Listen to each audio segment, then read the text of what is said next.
Another way. Welcome, folks, to another episode of Valiant TLDR, the ultimate deep dive into the history, creators, and behind the scenes of Valiant Comics. So I'm Carl Choi. I am OG Valiant fan. I have all nostalgia behind it.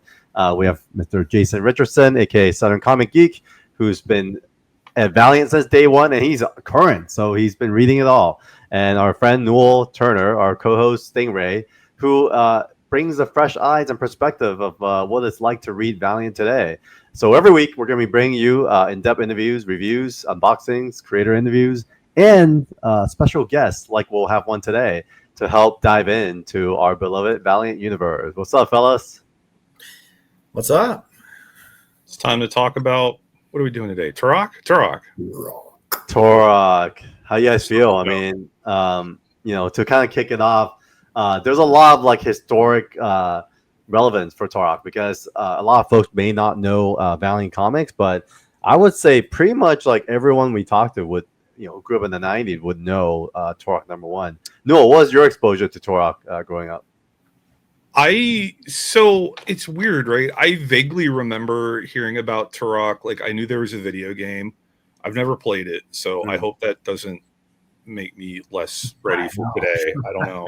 I've never played either. But like I don't know if I was aware of the comic first or the video game, but like I was always vaguely aware that Turok was a thing. I can kind of vaguely remember seeing the comics at like comic shops and stuff like that, and even like later when I started going to conventions and stuff, like I know I've seen like some issues around. I think I've seen #1s around, but yeah. I never really, like the rest of Valiant in general, I never really knew a whole lot about it, and I wasn't reading it at the time. So, so like you said, it's all new to me. I mean, they were big in the dollar bin for sure. I've rescued a few myself. But speaking of dollar bins, I mean, Jason, you're part of a very select group of Turok collectors, and maybe you could kind of set that up, give us a little bit of the thesis behind that, and then introduce our very special guest. Yeah. That's maybe a better way to say it. Yeah. So I mean, if you think about Turok, and when Acclaim bought the Valiant characters, and of course that's part of the Gold Key thing, Turok is probably the most successful launch of their plans to go past comic books into multimedia, in particular the game space, because there's a lot of people out there, I think, that just know Turok from the games itself. So they don't go back to the Turok #1s or the Magnus where he was introduced into the title, or even back to the Del 4-color, because Turok is actually the oldest of the Gold Key characters. Oh, okay. Came out prior to Solar or Magnus. So, they don't go back that far. But anyway, you're touched by the Dinosaur Hunter, the Man of Stone, whatever, or the Son of Stone, whatever way you want to call him, as it relates to Valiant. When Turok 1 was launched with this glorious chromium cover and Bart Sears goodness. It was just one of those books that appealed to me. The aesthetic, I mean, fighting dinosaurs, how could you go wrong with fighting dinosaurs, and doing it with the cool bow and arrow to boot. And so when I got back into collecting comics and going to various comic shops, I would always find these Turok #1s. I'm like, I've got to rescue these guys. And so they've continued to accumulate over time, and have quite the collection of them. And I still rescue them today when I find them. Now, unfortunately, I guess there's a run on chromium, and our guest here today is one of the reasons for it, because he's got quite a collection himself. But yeah, I mean, that's the attachment, if you will, to Turok, and we're going to be talking today about the first few issues of Valiant's Turok run. Hey, Carl, can we get like a ticker for future videos that goes up every time Jason gets a new Turok? That'd be pretty funny. We should definitely get that going. And then the Stingray meter. I think right. Well, and so like every time a Turok 1 is rescued from the dollar bin, an angel gets its wings. Is that how that works? Just hear a little ding, ding, ding, ding. Yeah, exactly. I mean, I just got a 9.8 CBCS because of all the ones I had, none of them were graded. So I actually got that. There's a gold version. There's also a Valiant Validated Signature Series version of it. Yeah. So, in fact, we should have our special guest join us today before you guys dive more into all the different versions of Turok #1s. Yeah. So do you want me to Please do. Let's introduce our Who are guest. you going to talk to, Jason? Yeah, so Mark, aka Legion of Comics. So I remember watching Mark when he was just going into the various comic book community chats and started as a small channel. He has since surpassed all that. I mean, he probably by the end of this year will be at 5,000 subs. Nice. This guy is like an animal when it comes to comic book content. He's all the time hosting lives. He's all the time doing this other stuff. And probably just as important, he makes a dent in important real life stuff with this fun stuff. And that's because he's one of the people that heads up the Comics Curing Cancer, which is an American Cancer Society endorsed fundraiser every year. They will actually have a booth at Heroes Con. So met Mark several years ago at Dragon Con in real life. And so got to meet him in person then. And his love of Turok. Just recently, he completed reading the whole volume through. Today we will be talking about the whole volume in detail, but he and Newell will be the fresh set of eyes to the first few issues of Turok as we dive into that. So with that, let's welcome Mr. Mark. Mr. Mark. Catches on quick. Yeah, welcome. I would appreciate that same Turok counter ticker so I can know where my competition stands. Yeah. We got to get dueling Turok counters. Yeah. That's the thing. I think we're gonna have to implement that. So, Mark, welcome, man. I can only imagine if you guys met at Dragon Con, were you guys both dressed up as Turok and like saw each other in the car, and then like slowly walked to each other and be like, we met online way before then, but it was kind of the same thing. We converged on John Jang's booth, so it was perfect. Yeah. Nice. So, I mean, we're about to dive into the first 7, 8 issues of Turok, and I read 1 through 9. Okay, 9. Okay, so 9 issues. Maybe between you and Newell, you guys can kind of share a little bit of a fresh feel as to like after coming off reading Turok, preparing on a big picture for our audience, what it's all about. What should we be expecting? Dinosaurs. Yeah. Dinosaurs. Oh, yeah, dinosaurs specifically. Yes. Oh yeah, lots and lots of dinosaurs. So with that said, why don't we just dive right in, guys? Here we go. The scan is not super great, obviously, because it doesn't do any justice. Oh, yeah, chromium, I mean. Yep. Yeah. But the art interiors are freaking awesome. A big fan of Bart Sears across the board here. Right off the bat with the Bart. Yep. Really cool stuff. I thought it was interesting that they started off in 1987. I don't know why, but I assumed it was going to be, 92 or whatever, but they went back a little bit. Oh, yeah. Interesting. Is it because, I mean, I know this follows Unity, right? Which was a big, crossover event. And obviously Turok has now kind of landed back into like the Colombian jungles, right?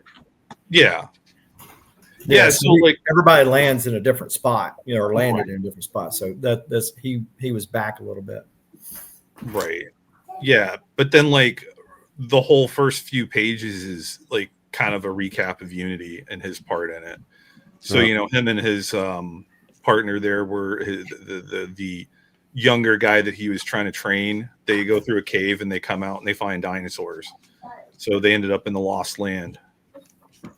Wait, so I have to ask real quick, bounce back. Mark, was this your first time reading Turok? No. It was? Okay, so you just decided to reread it from beginning? No, just some backstory with the character. Okay. I grew up around comics. My dad's been collecting since 1963. This is literally the first comic he bought in 1963. He since got graded and gave it to me as one of my birthday presents along the way. Oh, that's huge. I've grown up knowing who Turok is, playing it on N64, having this in my room as a beat-up childhood copy, And so that's where the love of collecting it comes from for me. And I just had a wild hair up my butt a couple months ago. Let me reread that. I don't even remember what it was about. So I reread it. I'm like, now I want to read the rest. And unfortunately, 6 months ago, we had sold off the entire run except for issue 1, which I kept. So I went back and rebought all of it, paying more for it than probably should have, because I didn't want to wait to read it. And that's where I'm at now. Now I'm in the weird era now, not just story wise, but publication wise. Okay. It's weird, but so that's where I was with it. Familiar with the character, the Dell, the Gold Key, the Valiant stuff, but just getting into it for the first time past issue 1, really. That makes a lot of sense. So why did you sell off the whole collection initially? Like, again, I didn't own the collection. My dad owned the collection. He literally 100% of all Valiant stuff, got it as it came out, read it, and there's just a lot of stuff like you just can't keep forever. He's keeping all the so. But anyways, just run out of space collecting for that long, and you know it's his way of passing it on. You know, the collection that doesn't pass on when he dies, as he sells it, it just goes to me and my brother. You know, and Turok was one of the ones that was on the chopping block, saved for issue number 1. Okay, that makes sense. I mean, well, that sets a lot more context. I think you have a lot of nostalgia to it in a deeper way than I think most of us, because your father taught you freaking Turok. Yeah, my original N64 from 1999 is still plugged up. It's in my bedroom right now. And Turok is in there as one of the I've got like 70 something games, because that's all I play is N64. So over the years I've amassed them, but we still play it. My kid plays it now. Wow, that's cool. I never played a game. I mean, I've never played a game. So can you give us some premise of what the game was? Was it a good game? Was it like Contra? Like, what was it? No. So like Turok was one of the most successful games, period, for N64, much like this was one of the most successful launches. 1.7 million copies sold. And the game followed suit. And the first game, you follow this Turok, later named Talset, and you follow his fight against the campaigner who first appears in this Valiant run as well. Ultimately, they add a little bit of context to that of what happened when he stopped him that leads into the second era with Joshua Fireseed, who's introduced in the second game. But the first game is just a story adapted out of the pages of this 47-issue volume. What? So there's a connectivity between the game and 1,000%. You're fighting the campaigner who's an effect of the Mother Gods present in the Unity Saga. They don't go into all the finer details and all that, but that's who the campaigner is. You know it from reading it. That's pretty cool. That's like franchise done right. I do feel like these days there seems to be a lack of connectivity between the two worlds. Especially with Marvel, right? Like often they just exist so separately. It's crazy. Once you get into Acclaim, it becomes a huge thing where it's almost like the real first shared universe of what I'm finding is this, because like the games and the books and everything, one service the next. When you get into the Acclaim era, literally the lead into the second video game to make it make sense. Why is this a different Turok? What is this opened universe? Who are these Adon characters? All of it is explained in the comic books that led up to it. Yeah. On the cover, that's Joshua Fireseed. He is not in the game. That's so funny. He's not even in the game. He's introduced in the beginning cinematic of the second game, which like this looks like a video game magazine. It's not. This is a 100% comic book. Original comic story that leads into the opening scene of the second game. And didn't know it, but the comic that came before this, there was a website exclusive, like you can only read it online at turok.com in 1998 that picked up the end of the first game and took you to the beginning of the second game with Talset. It was crazy. So interesting. Yeah, I mean, if you think about it now, like how disconnected corporate America has become, or at least franchise corporate America, I think I would say the most recent disconnect was Marvel Rivals. Are you guys familiar with that game? It's pretty much I know of it. Biggest game right now that's out there.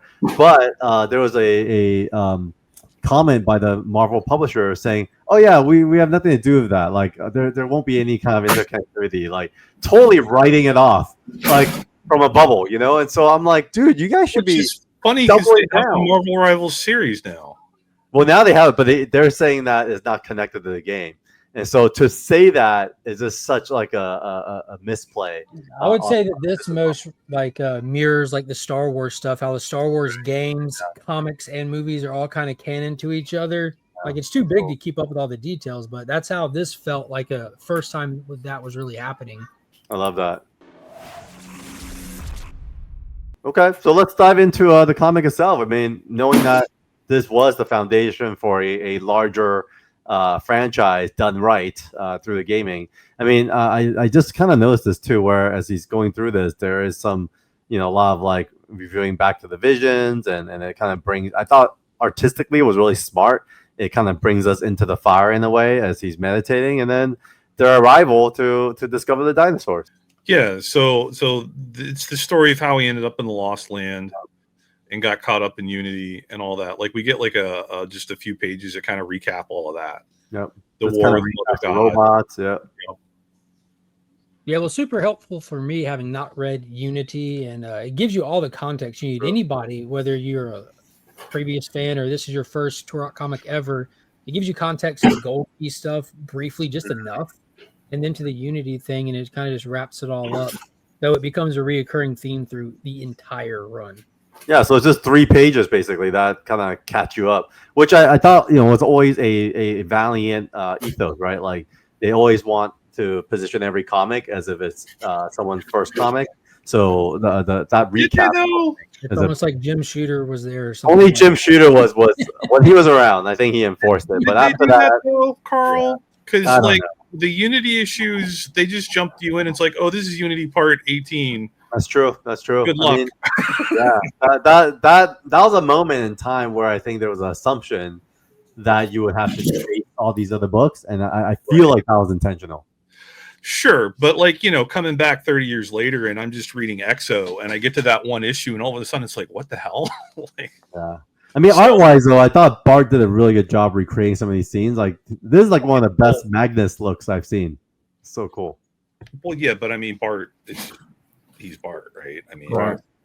So, and it's funny too because like we've talked about how there's the unintentional kind of house style, quote unquote, from where you have all these the students of Bob Layton and Barry, but Bart doesn't look anything like that, right? He really stands out among Valiant artists, and I thought that was kind of cool. Even this is cool. It's like a little like look at the way he draws EXO. Like I love it. Like those, what was it? The 2 issues where him and Turok teamed up to fight the dinosaurs in the sewers, right? Like those were 2 of the better issues of EXO, I thought. very iconic. 15. So it kind of cuts to this now where, they're leaving. Yeah, that's like after Unity, and he finds himself back in the jungle with his special technobow from Mother God. And that catches us back up to the present of 1987. Yep. And then he gets attacked by one of the dinosaurs. Is this that's not Monarch? Yeah. Cohorts, I believe. Yeah. So just some fun dino fighting action. Yep, Yeah, it's cool. The first 3 issues ultimately were just tying up the Unity arc with this battle with Monarch. Get some haunches.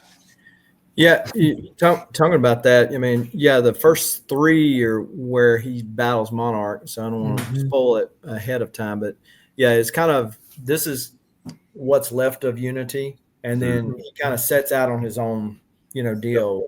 He meets some new but old characters, and we'll talk about that when we get there. But it did seem like it was kind of tying it up.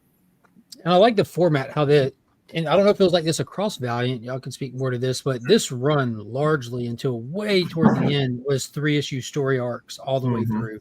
Yeah, which reads really smoothly. That's my favorite when it's structured that way, because I do feel like you don't feel like you have to keep catching up with stuff. There's like some closure, right? Yeah, absolutely. And he loses his bow, his arrows, and everything right there when he stumbles upon this lady. Oh, I forgot about that he lost everything. But of course, in Valiant Spirit, you got the hot lady somehow pop up to the rescue, of course. And then, of course, drug dealers. Yeah, drug dealers too. That's a very Valiant theme, actually. You said they're in Colombia. You kind of, Yeah, you have to. And the cell phones back in the day. I remember when I first came to America, my uncle had like we were at dim sum, and he had this like giant box that he put on the table, and he had a cell phone, and like he was doing business calls off that giant. Are you trying to tell us your uncle was a drug dealer? Maybe, I don't know. He's probably some like illegal electronics dealer or something. But it kind of reminded me of that. When I see the big phones like that, it always makes me think of Wall Street, the movie. Gordon Gekko, he had the big clunky. All right, so of course, Turok wakes up. I gotta say, even though he's not in action, by design, he was just a naked dude, loincloth. But I don't know, like, does this do the best version of Turok, like visually? I feel like they've tried so many different directions, but like to me, when I think about Turok, I do think about this. You think about naked dudes, got it? Naked dudes, long hair, super muscular. That's all we need. Really buff. Yeah, for context, the drug dealer was there because Turok's in Colombia, and there's a bunch of drug fields, and the presence of dinosaurs are interrupting the supply chain. Convoys are getting attacked. People in fields are getting attacked. Just the natural food chain has changed in their place of business. Right. What a great backdrop for number one. Great backdrop. Yeah. Oh no, our drugs are in danger of dinosaurs. We won't be covering it. There's an entire issue later in the run where T-Rex are in a cocaine field, and they're like cocaine crave T-Rexes at that point. It's like was that Cocaine Bear? A bear? Yeah, Turok did it first with T-Rex. Yeah, that's hilarious. Hey, Newell. Hey, look, another thing that they stole. Yeah, I know. Stealing off Valiant Comics, man. Like Cocaine Bear. What's up with that? I thought this was a cool layout. 37 Cocaine T-Rex. I thought this layout was really cool. With Bart. That one. Yeah, just kind of cutting out her and him having a conversation while things are happening. Carl, look at those thighs. My God. What do you think we were looking at? This is Brutes and Babes all the way. Oh, right? Yeah. Mm-hmm. He don't skip leg day. No. Oh, wow. Of course. They got to go bathe. Look at that hair. That's awesome. Yeah. Now, was she just picking up his like trying to scavenger all his bow and arrow stuff? Yeah, she took him back to where they found him in the water and picked up some of his arrows. Of course, her hair dries right away. It goes from this to just right into a ballistic. Yeah. And just for the heck of it, killing like a cheetah or something. Oh, it was about to pounce on her. Yeah. Can you blame it? The Colombian jungle, the dangers. Right. Yeah. While they're knocking around the dinosaurs are after Turok and came across the village. Yep, and slaughterhouse. I really like this with the dinosaurs and how they're like how they talk is like a little hiss. Their word bubbles are kind of like techno word bubbles, I guess. Oh yeah, that's pretty cool. I thought it was a fun way to give personality to animals by giving them these like techno upgrades, and so now they're intellectual beings. Yeah, it makes like what comes later a little bit more smooth too. When you have like straight the dinosaurs later, when they're just evolved, like standing on two legs, talking, and just naturally evolved versus this. Yeah, where they got the cute little helmets. So, Mark, did you read the yearbook, the Turok yearbook? Of course, I did. Yeah. So spoiler alert, but yeah, it gets even weirder with Monarch. But really, interesting. Yeah. We could talk about that towards the end, maybe just wrap up kind of like where it evolves to. But like another formulaic piece of Valiant, like we've seen in a lot of the books, has been violence. I mean, like Bart Sears having him. That second panel is subtle, but pretty extreme with that backhand through the jaw out the top of the head. Yep. Oh, so well done.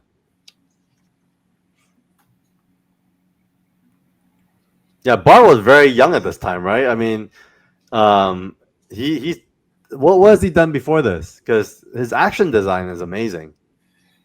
Cops. Yeah.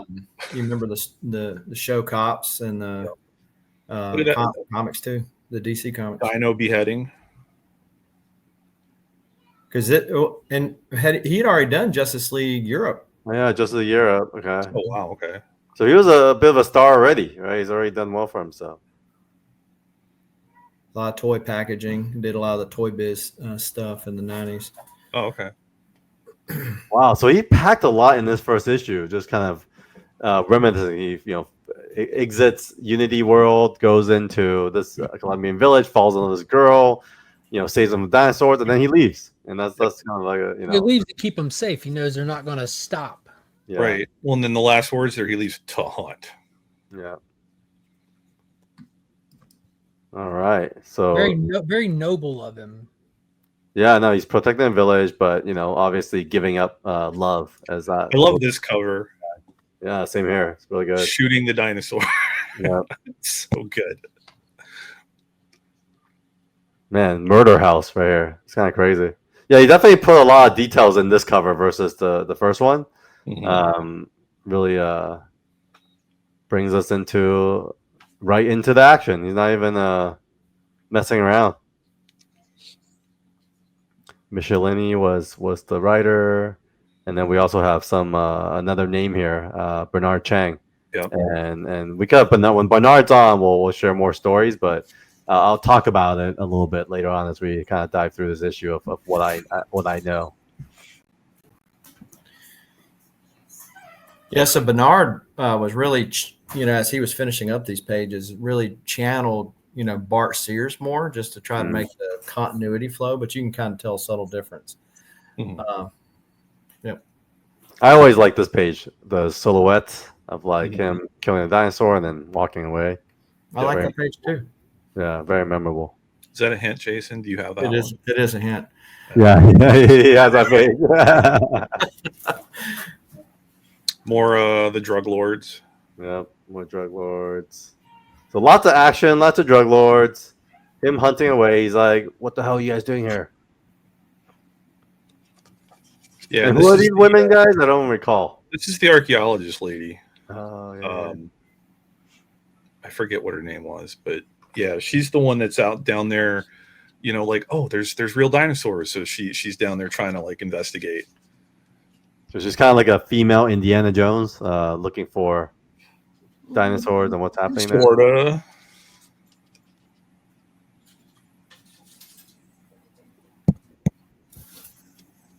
Okay, let's just say it's not just a naked guy, but even his hairdo with the two ponytails and the feather on the lower side, I thought was a better design than most Turok design as well. Her name is Reagan something. Yeah. That's her first appearance of her as a reoccurring character through all 47 issues as well. Oh, cool. So she's like the main side character outside of Andy. Okay. Do they fall in love? Is there a romance between them at all or no? There's a offhand kind of thing. There's a point where Turok tries to kind of approach her a little bit, and she's kind of not feeling comfortable about it. Then there's later when he kind of wins her over when they're actually accessing the Lost Land and spending more time there. And at that point, his motives are elsewhere. It was one of the things that never happened, but it could have, should have happened kind of thing. But overall, I'm glad it didn't. It kind of played well the way it did when you look at the whole thing in its totality. I agree. Sometimes it's better that way if they have the tension, the romantic tension, and then you kind of wonder if it's ever going to happen, and it never does. And sometimes it just works out that way. We're not going to get to it. There's a point where it was so close to about to happen, and Andy walks up and interrupts it, and she walks off to go do something else.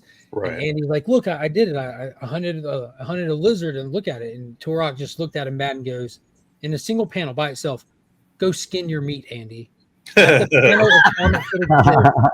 Turok looking at him, holding up a lizard, saying, "Go skin your meat, Andy." Well, in some ways, Andy takes after his grandfather, right, Mark? Yeah, I guess so. He's just all the time running stuff. Yeah. At least he's not always getting in trouble or getting caught. That's true. No, and I think it kind of goes back to these constant relationships that they're building surrounding Turok, especially civilization represented by this kind of drug dealer, and then kind of his rawness and being at the negotiating table. It kind of reminds me of a lot of the interaction that Exo Manowar Eric had with society, which I thought was always a really fun play on civilization versus not. Well, and it's probably the reason why him and Turok get along so well, right? They do. That we saw in 14 and 15 is because they're out of time. They're right. Well, they're both warriors. They're both out of time. Yeah, they have a lot in common. Yeah. There's a a later acclaimed issue where they introduced some of the other Turoks, and one of them actually was there was a Turok around back when Eric was in the olden days. They came and took the armor from him and put it on. You had Turok rocking an exo armor in one issue in the acclaimed era, which was awesome. Oh, what? Was it well done in the way they told the story? Yeah, so much so that it was the first and last pacifist Turok, and because to stop the threats, went and got the armor, and when it returned to the fight, like it put all of its anger, all of his hate, all of his frustration into a single shot, and when he shot the bow fueled by the armor, it caused an explosion that wiped everything out, and he returned the armor and was a pacifist for the rest of his life. Wow. What a great idea. That's pretty cool. You look cool as hell too with the blue and gold, but with like the Native American style on it. It was cool. We'll have to jump to that. So what's happening here? This guy like a.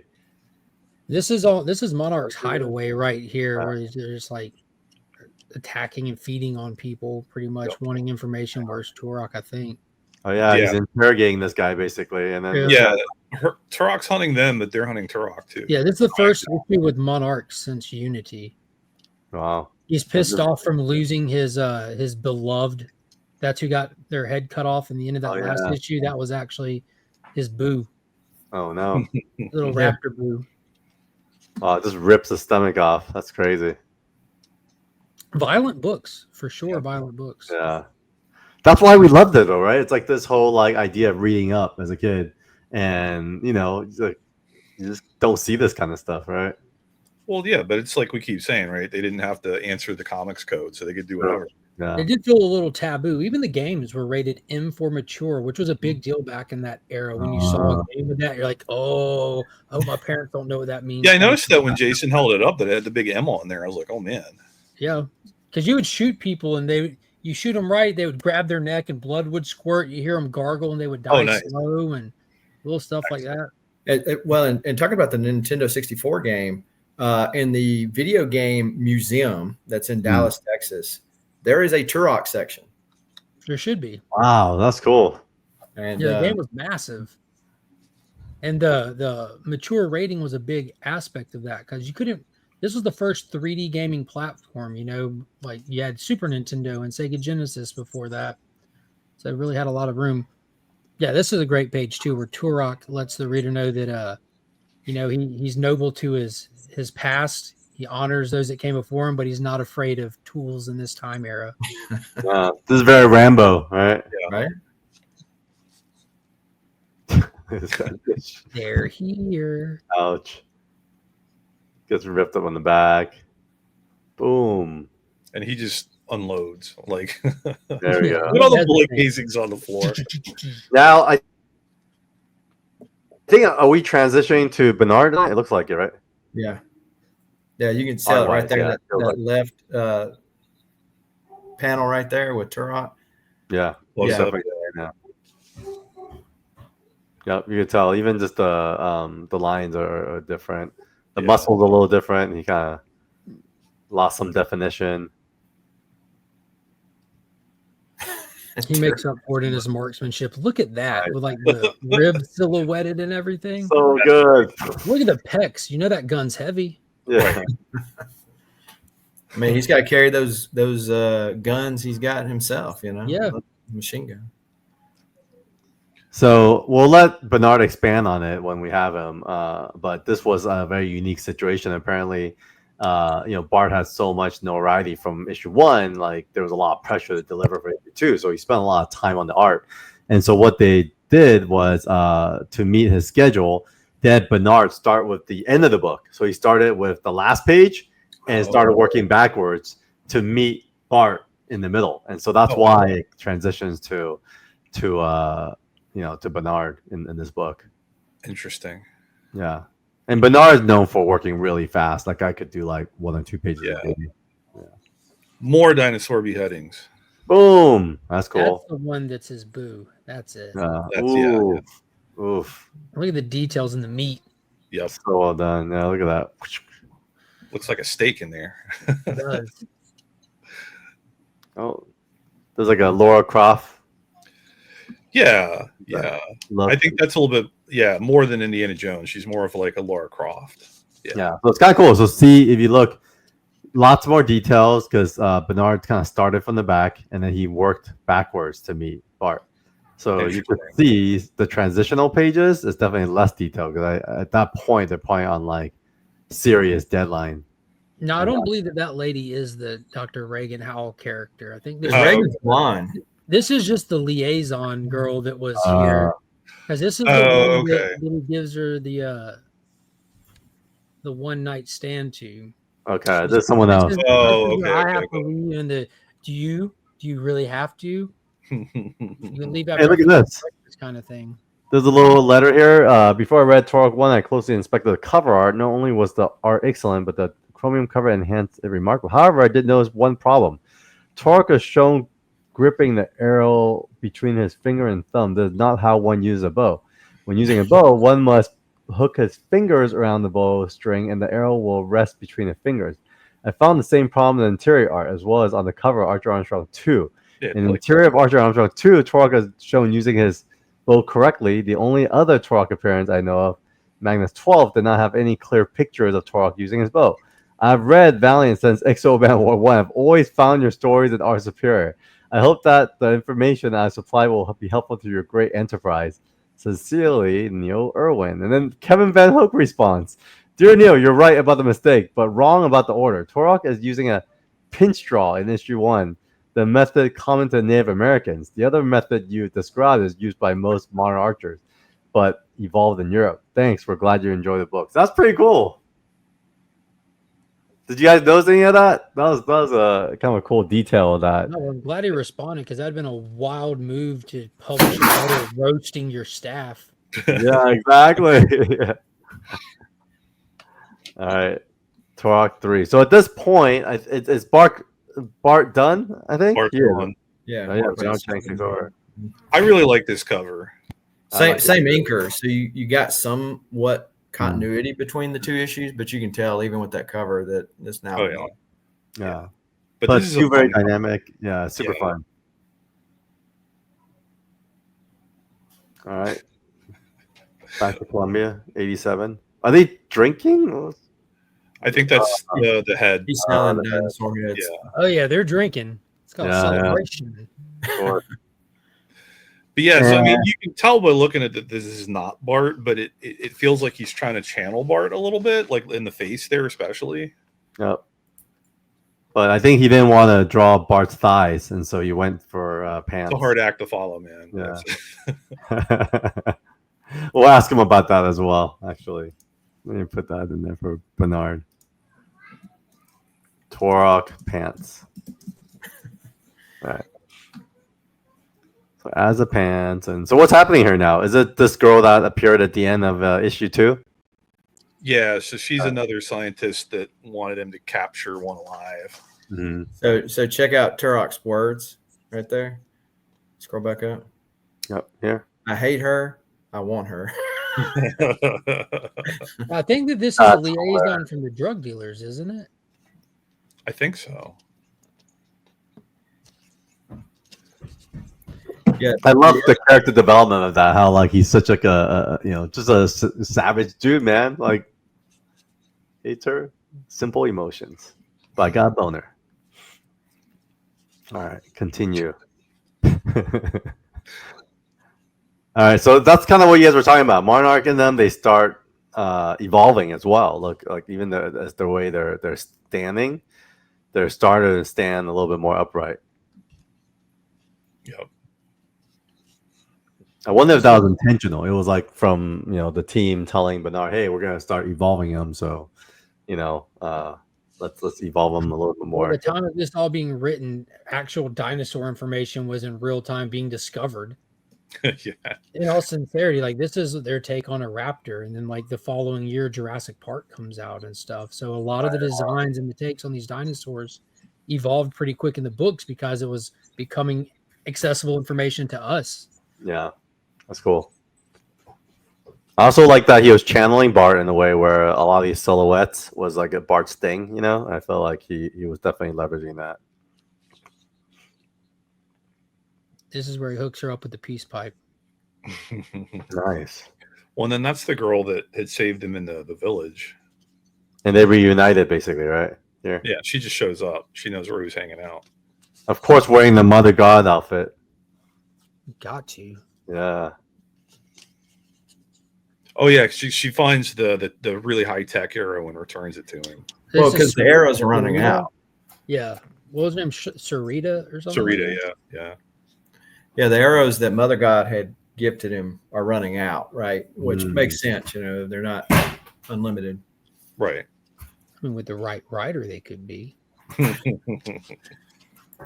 Then at least stay the night, of course. There it is. And now she's gone. Right. Sneak on out. Walk of shame. Yeah. So who are these guys now? This is the drug dealers. That's all you really have. You have Turok, you have the drug dealers, and the dinosaurs, and the three of them are all converging on each other. The Turoks are messing with the drug dealers, and because they're after Turok. Turok's after the dinosaurs, and these guys are just in the middle, like, hey, Turok, help us kill these guys. We common enemy here, kind of thing. Yeah. So they go and they team up, use the resource of the drug dealer, and head for Monarch's Island. And it goes south real fast by getting bitten. Right in the crotch. Yeah, right in the crotch, and very Jurassic Park-ish. Yeah, that'll ruin anyone's Friday. Oof. Oh my gosh. Are they getting bigger, or have they always been this big? Because if you look at it, it's like, the helicopter is huge, but I just think it's a little inconsistency from page to page in this one. That was all. Yeah, it was. Well, I like how it's flying away and it's got the dinosaur's head attached to it, and then the body just falls down. Like, that's a great little panel. Very good panel. That's fun. It's like ripped off.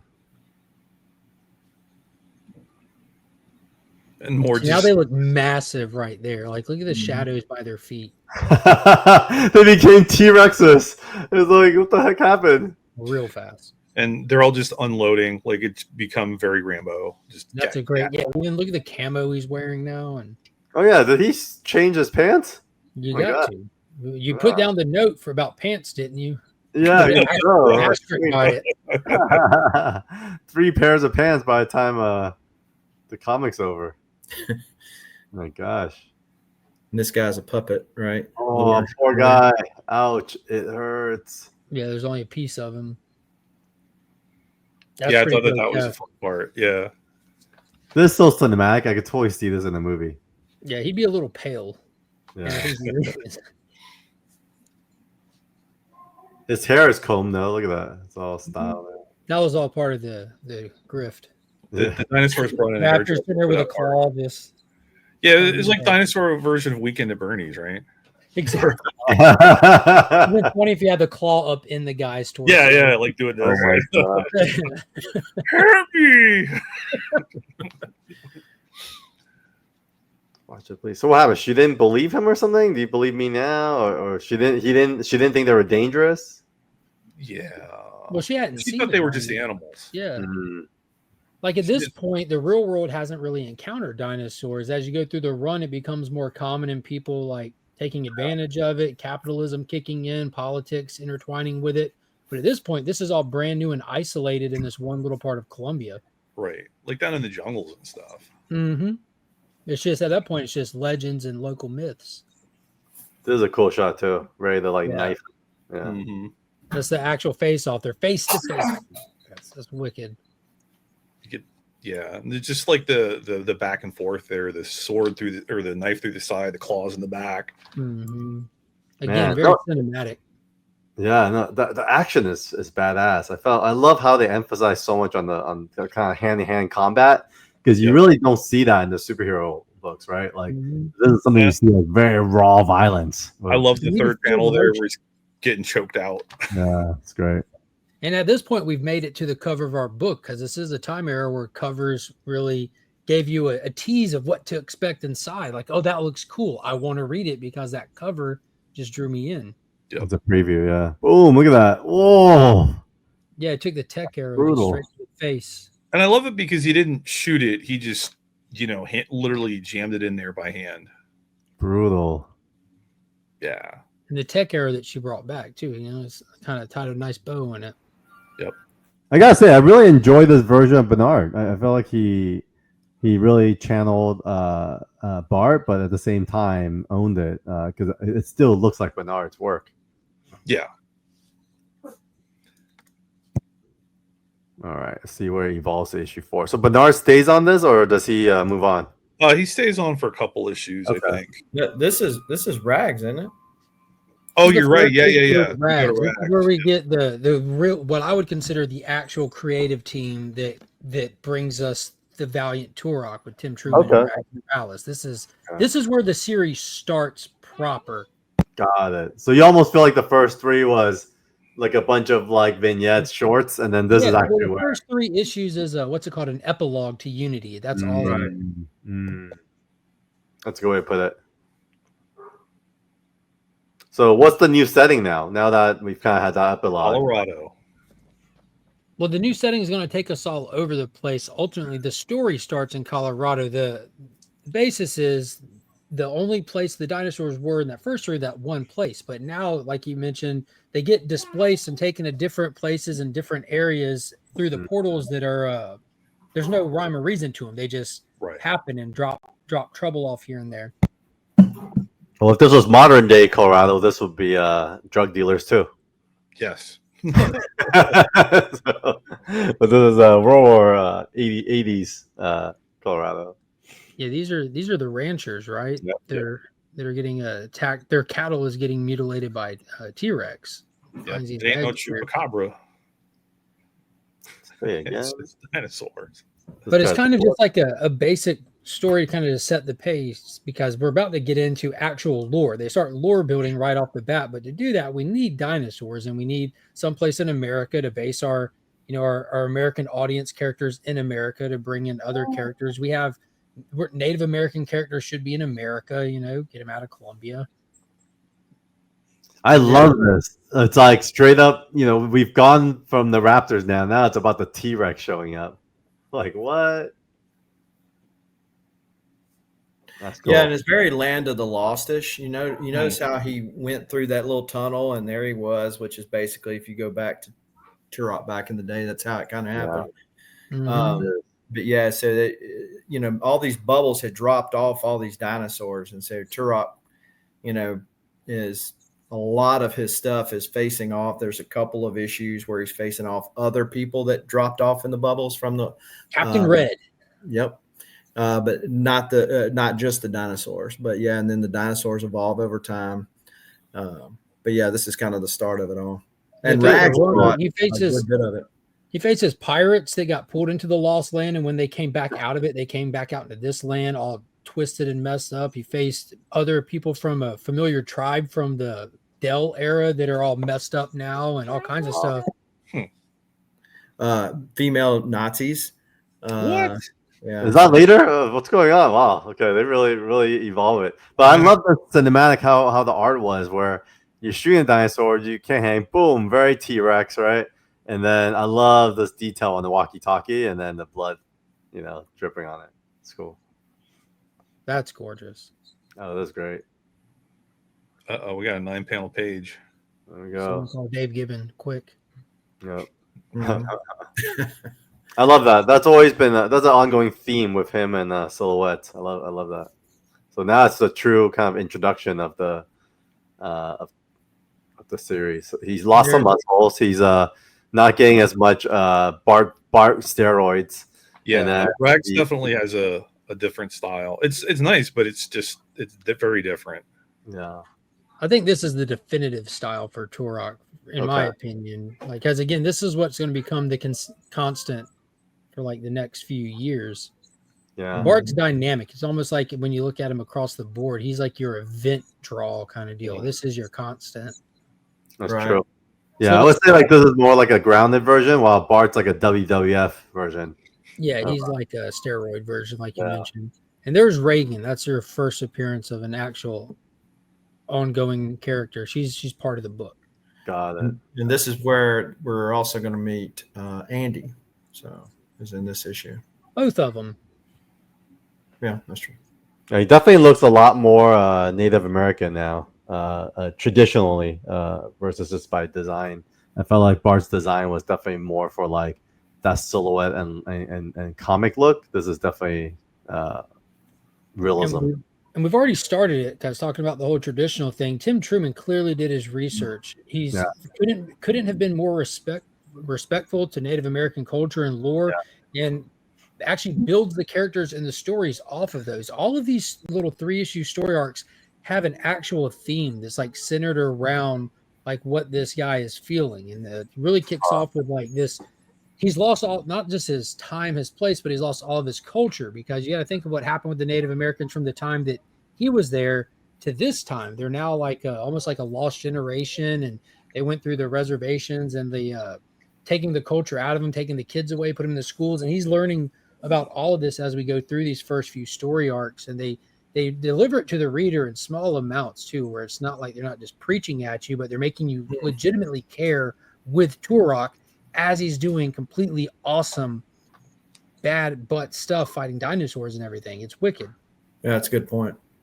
It's so even some of these scenes of like being around the table, having conversations, you could tell that there's a care for character development now, right? That really didn't exist in the first 3 issues. No, not at all. Not at all. Zero. all violence. The first 3 issues were going to make him bumble and lose all this stuff, bang a one-night stand, just come up with drug dealers that we don't worry about after that. Total music video type stuff. Right? Yeah, they wrote the first 3 like there was not going to be an issue 4. No. And they start issue 4 like we're going to go for as long as we can. Okay, so it sounds like, Mark, it was like a breath of refreshment for you when it comes to like story side. I don't want to say that. I was blown away by issues 1, 2, and 3 and had no clue how good it was going to get until I read issue 4. And the cool thing is that I posted as I read these, like along the way. Like I was sitting at the neighborhood playground with my kids when I read issue 4, and I can remember posting it. And I even said in that post, I'm like, this is where this run starts. This is the actual beginning.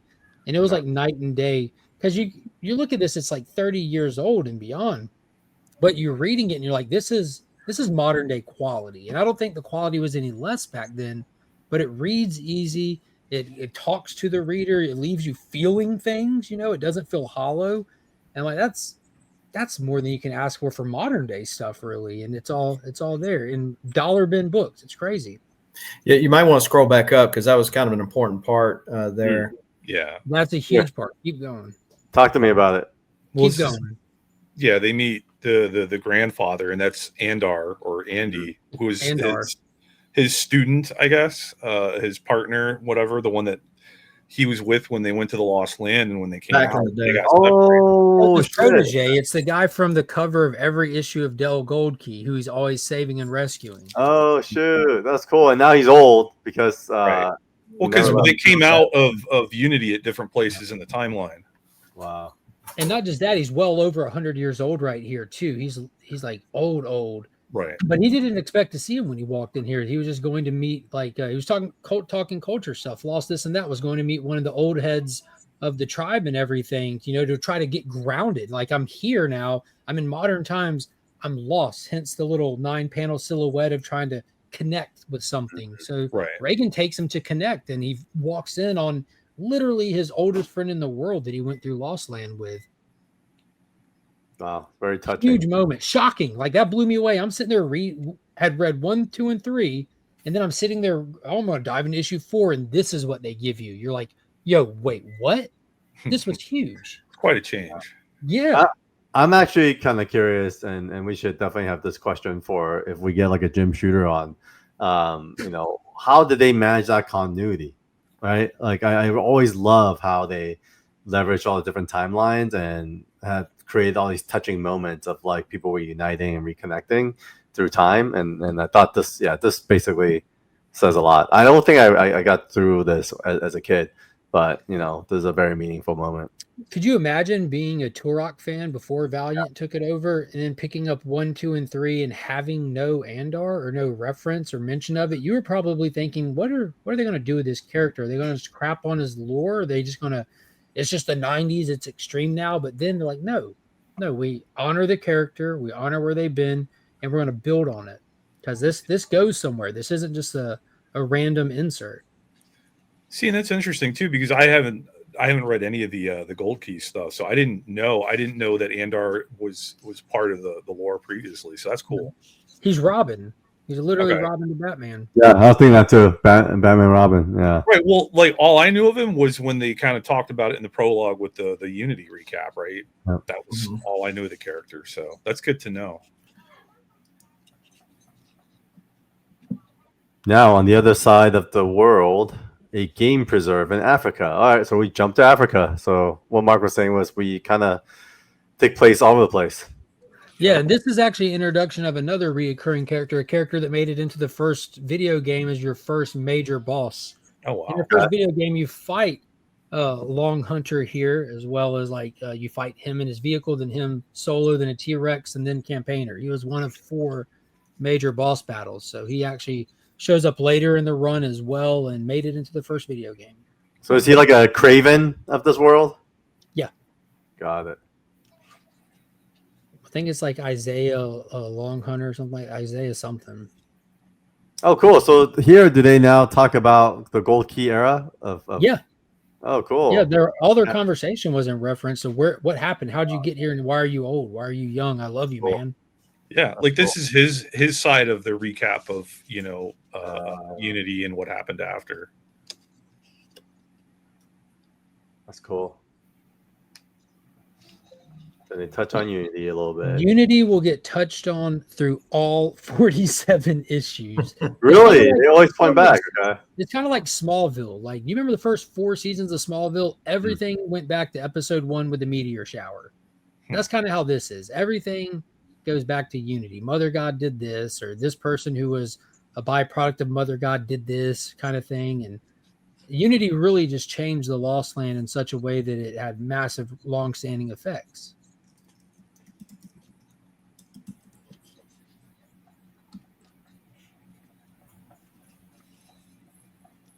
Wow, this is like a very meaningful pages, actually. Yeah. Yeah. It wrapped up 130 issue run through the starting the Golden Age and went through the Silver Age. Yeah. This is the closure for that. Oh, it's cool. And then here comes this guy. Who is this guy? So pulling up out front of great-grandfather's house is a young character by the name of Andy. He's a little rough around the edges, from the wrong side of the tracks. He doesn't adhere to the standards and the reverence of the tribe. He's the bad boy, minus the booze. But who are these people at my grandfather's house? And because I don't know you, I should pull a gun on you. And Andar explains to Turok, this is my great-grandson, Andy.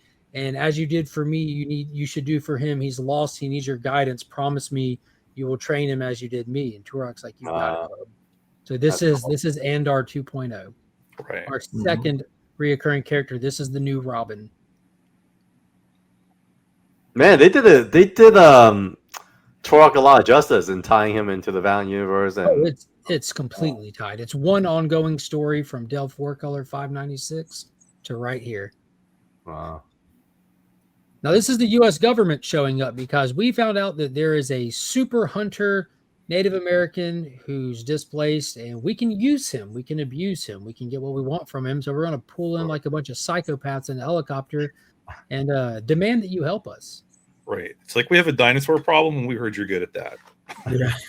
So luckily, that last panel, boom, that's actually a more important shot than we as the readers knew at the time. But you have Turok, Andy, and then Dr. Howell. That's your team. That's Valiant Turok. That's what it adds up to. Those 3 characters equal this run. The next traveling crew. All right, so we'll jump to 5. Here we go. Love the big gun. Yeah. So he's shifted from bow and arrow. He's more of a gun Rambo guy now, right? Well, he says it in issue 2 that he honors his past, and he's not afraid of the future, and he will use, and he's a master at weaponry, period. Yeah. Whether it be from his time or this time, if you put his hands on it, he's going to figure it out, and he's going to use it to be the best he can be. Now, does Turok have any powers? Nope. He's just a badass hunter guy, basically. Not until you get to the Acclaim era. Yeah. Oh, so it changes. All right. Yeah, they lean into the mystical. Okay, so Tim Truman, writer, Rax Morales, Randy Elliott. So they kept the same inker throughout. Bill Dunn, Eric Thuss, Bob Layton. We should bring Bob back in a few episodes and talk about some of these ones that we haven't covered yet when we last talked to him. We know he wrote Dr. Mirage, so Exactly. we'll talk about that one too. Yeah. Maybe we could have him surprise Bernard on the second half. Yeah, that'd be fun. So all you who are watching this video now, you're on the inside now. So, but I think what Mark was saying earlier is right. Tim Truman done his homework, and going back to like, because especially like in today's era of comics, you get some writers that get so preachy at you that it turns you off. And you're like, come on, man, just tell me a good story, And the whole plight of the Native Americans is told throughout Turok, but it doesn't feel preachy. Yeah. And so, yeah, and that's the difference when they can tell you a story, and they're such a good writer that you come away feeling something, not feeling like you were told how you should feel, but you actually legitimately have the feeling. And it's up to you as an individual human being to process your emotions and make a determination on what you just read. And that's the way to do it, because everyone's in different places and places in their lives and places on this planet where that feeling will go into play in your interactions when you put that book down and move through that day. Yeah. And it leaves you proper, and like you're not the same person, whether small changes or big changes. You learn something. You interact with the world differently after that. I agree. I mean, admittedly, I didn't do my homework for issues 4 through 9, but so I'm gonna recap you here. Yeah, knowing both of you guys are here, I figure issue story arc. You pretty much have a collector of finer things in life, and this guy. It leaves you assuming that he wants to collect some dinosaurs. He hires Long Hunter and he sets him off. He kind of shows off his collection, this and that. He has the son that is not good enough because the son's into stupid stuff instead of collecting and hunting. Hires Long Hunter to go out and do a job for him. And that's where it kind of leaves you right here. It leaves you assuming he wants some dinosaurs. And then you have the government hiring Turok to go address this whole situation as well. So you have a Nexus person and two teams converging on that Nexus. Yeah. Now, is this guy? What's his origin? Is he? They're just playing up the trope of the rich guy that collects exotic things because he has too much money. Yeah. I mean, it's kind of I don't know. I felt like he was kind of a throwaway villain, like a little bit tropey, but you know, he was a means to get Long Hunter into the story, right? Exactly. Yeah. I guess I asked because he looks like a spider alien guy, so I'm just kind of not quite. We're not there yet. But yeah, they go to investigate the deaths on the ranch. Reports of big giant lizards. A little bit of pushback from everybody, expecting X of Turok, and Reagan kind of protecting him a little bit, which is pretty cool. Kind of builds that dynamic and that relationship with his team. You have the reluctant, talky-backy Andy. You have Reagan, who's hyper ultra protective, kind of Karen, but not that extreme. Early signs of Karenisms, protecting the rich white lady, protecting everyone else for them, kind of thing. So she chills out pretty fast in this, and they're left there to hunt. He doesn't want their help; he's got it on his own. The cows had no idea what's coming in them. This one's like falling over. Well, look at that bottom panel. If you get down in there, like they're tearing those cows off. Meat, it's what's for dinner. It is. Although I gotta say, the blood has gotten less pronounced. I felt like they've kind of toned it down a little bit. We'll get back to it. Or not. It's just the cows. And what's cool, we have them hunting and then being hunted as well. Yep. So we're left to assume that Long Hunter's here looking for these dinosaurs, that these reports are coming out. Again, this is the first reports of dinosaurs being publicly accessed. Before it was just a little thing in the jungle. Now, like, the government's onto these reports. This rich guy who collects these exotic animals is onto these reports. And we're to assume that they're all after these dinosaurs now. Yep. And this is pretty cool. And this is, again, like the whole thing, like they didn't ignore the culture. He's called Turok Dinosaur Hunter, but he doesn't just blindly, willingly just kill anything. He recognizes this is an animal with its younglings and everything. And if there's not a reason to kill or capture this thing, there's not a reason. And he has no desire to take these dinosaurs and hand them over to anybody, government, collector, anybody. Yep. They didn't ask to be here. Well, and that's kind of his deal, right? You know, I didn't ask to be here, so I kind of, you know, he's in the same position as the dinosaurs, really. Mm-hmm. Yeah, outside of Monarch, who was, you know, enhanced, right? You know, outside of him, you know, the other ones are just regular animals. Well, and even with Monarch, like he was evil, right? But you could argue that was only because he had the helmet or the technology, like it was forced upon him in a way, you know. Because similarly, you know, Mother God did the same thing with Turok, right? She talked him in and said that I'm the good guy, and you know that's why he fought Archer and Armstrong way back in Unity. And this is where we get the reveal. Long Hunter shows up at the same time they're there. He gasses the dinosaurs, and we find out that he was not hired to go get dinosaurs for this collector. He was hired to go get Turok. Turok is the specimen that he wants in his menagerie. The dinosaurs were the bait, and so they even kill the dinosaurs because they don't gun them down. There's your blood right there, just full on. There you go. Are you happy now, Carl? The dinosaurs died to make you happy. I'm back. Got me back, guys. Well, the collector saw the first few issues of Turok, and you know how buff he was, so he's quite the specimen. They wanted. I need those thighs in my case. Exactly. I understand. How am I going to get out of the net? Right. Like he doesn't have a big ass knife or something. All right, so they're in predicament at this point.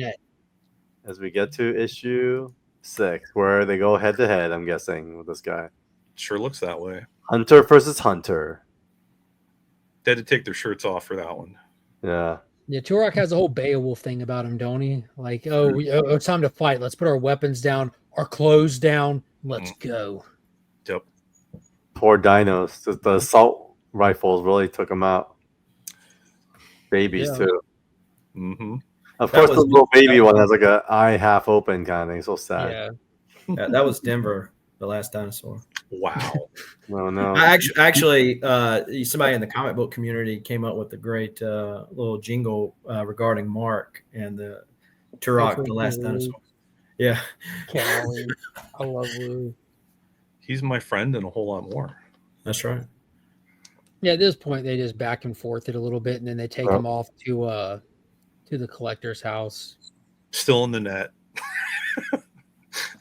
Yeah, man, they just brought the whole net up onto the. And to be fair, to the credit of this, a lot of this conversation isn't just useless conversation. This is all this dialogue is building the character of Turok and kind of like that wise hunter. You know, you kind of get an idea of his principles, you get an idea of his temperament, his patience, and I like that part there where he hits Long Hunter through the net. Boom. And look at that grin. And that punch lasts for all 47 issues. That broken nose that he just really, wow. He owes him for a broken nose, and not in a campy way, but it's referenced when he makes his return.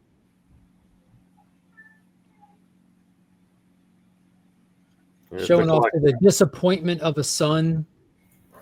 Just you kind of get a little dynamic between. It's just that classic trope of accomplished father and who has a soft son because his son was raised in the wealth versus attaining the wealth. Right. And it's weird because they kind of hint that maybe the son is like not all there or something. Like he looks like he's an adult, but the father is constantly getting after him for playing with little toy cars and leaving them all over the place, which we will find out is some pretty heavy foreshadowing. Yeah. Interesting. Okay. Yeah, it sounds like. And then you get a moment of cruelty there. The tiger has its paw hanging out of the cage, and the dude just steps on the cat's paw. That's the son doing that. So he's got kind of like a Rorschach vibe going on, right? Like he's not all there. Yeah. Keep referencing Dave Gibbons. Let's do it.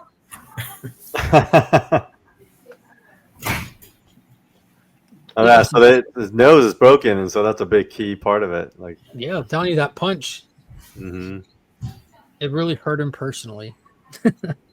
Yeah, this is very written for sure. I mean, you could tell there was an actual script where I felt like the first 3 issues was probably just a bunch of Marvel way outlines. And again, like I said, like it's that last panel of that issue 4 was massively important because this is us getting introduced to these characters, personalities, and everything through these interactions. Like they're not wasting. These aren't wasted dialogue bubbles. Like when they, like you hear people say it a lot when they're reviewing stuff and they're terrible at reviewing stuff. They just repeat that line like everyone has their own voices. You know, it's all coming from the same writer, but everyone distinctly has their own personality and voices. That's very true for Truman's writing. And this is when you, by the end of this 3 issues, you really know each of these characters separately and what to expect from them. Here's what the Native Americans say: "Holy crow!" This poor kid. He's a little insufferable in the first few appearances. He's a teenage character. That's But he grows fast. I'll give him credit being thrown into the deep end with these situations and stuff. Mm-hmm. Like he went from being a little street kid hanging out at the wherever with his buddies and all that to Here you go, Carl.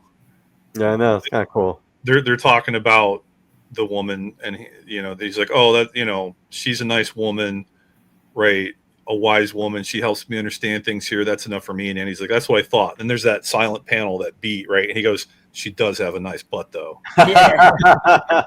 I love that kind of stuff. I love the way he's like looking away, like it's just on the side. He's like, yeah, he does have a nice butt. I like the silent panel. That's the funniest. Yeah. That's hilarious. And then this little streetwiseness kind of shows through here. He gets a little yeah, he's like, you're the badass hunter. I know how to do other things. So he picks the lock. That's fun. And retrieving Reagan. And now Longhunter's happy. He just wants to kill Turok after the punch. Like, I brought him back, but you paid me. Cool. I want to kill this guy. And now he's happy to see that he's escaping because he sees his opportunity. But not before Turok violently kills some people. I like in that panel right there, the security guard is reading the security guard magazine. He didn't get to the part to watch out for Native Americans behind you. Yeah. No. So now they're like in the garage, like where the cars are, and Turok picks up the big wrench, and then they fight, or a vice grip or something, and yeah, go at it. Man, I love these hand-to-hand combat stuff from Turok. I think that's I would say like the major highlight for me action-wise. I love it because he scrapes Turok with the knife, but then he clocks him with the yeah, that's a knockout punch right there. Getting hit by this thing. Look, he's dragging him by the hair in the next panel. And look at the perspective with the monkey wrench back at the reader and everything. Oh my god! Look at his face, like his nose cast flew off. And he gives the guard, he gives the hired help the options like, you want some or you want to just clock out? They're like, nah, we're good. I'm good. Yeah, really. Yeah. My ship's over. What do you know? Yeah, maybe the best man wins. And he doesn't leave him there. He dumps him in a 50-gallon barrel, which is even funnier. This guy, like, he just gets dunked on by Turok. It's unfortunate.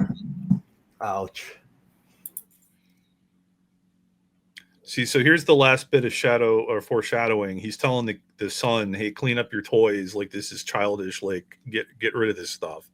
And then he goes upstairs to this bubble dome where he's looking down in the pit where the dinosaurs are, and he wants to feed them.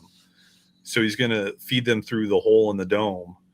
And then there's more of the cars on the ground there. And when Turok surprises him, and if you keep scrolling a little bit, oh, wow. He slips on one of the cars and falls through the hole and gets fed to the dinosaurs.